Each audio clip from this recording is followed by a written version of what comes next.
బొప్పాయి తింటే వేడి చేస్తుంది అని చాలా మంది చెప్తుంటారు. అవునమ్మా. బొప్పాయి తిన్న రోజు కాళ్ళు చేతులు లాగుతున్నాయి అని కూడా అంటూ ఉంటారు చాలా మంది. మరి ఇది కొంతమందికి రక్తం పడుతుందను. సరేనమ్మా, మీరే కాదు, నేను ఇప్పుడు వరకు 30 ఏళ్లలో చెవులు వాచిపోయేంత మంది ద్వారా విన్నాను అనమాట. అంటే నాకు ఓ డౌట్ అమ్మా, బొప్పాయి నిండా 90% వాటర్ ఉంది. 90% వాటర్ ఎక్కువ ఉన్న ఆహారాలు ఎక్కడైనా వేడి చేస్తాయా? అసలు తేడా చేస్తాయి చెప్పండి.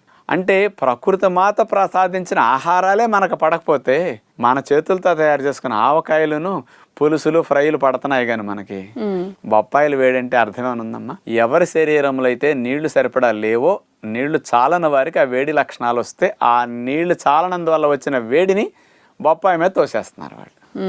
చక్కగా చలవ చేసే మంచి ఫ్రూట్ బొప్పాయి. విన్నారు కదండి, ప్రకృతి విజ్ఞానం ద్వారా అసలు ఈ ప్రకృతి ఎంత అందంగా మన కోసం పోషకాలని కాయల రూపంలో, పండ్ల రూపంలో అమర్చిచ్చిందో మనకు అర్థమవుతుంది. మరి డాక్టర్ గారు ఈ రోజు ఎపిసోడ్లో చెప్పినట్టుగా బొప్పాయిని మీ ఆరోగ్యానికి ఎలా ఉపయోగించుకోవాలో మీరే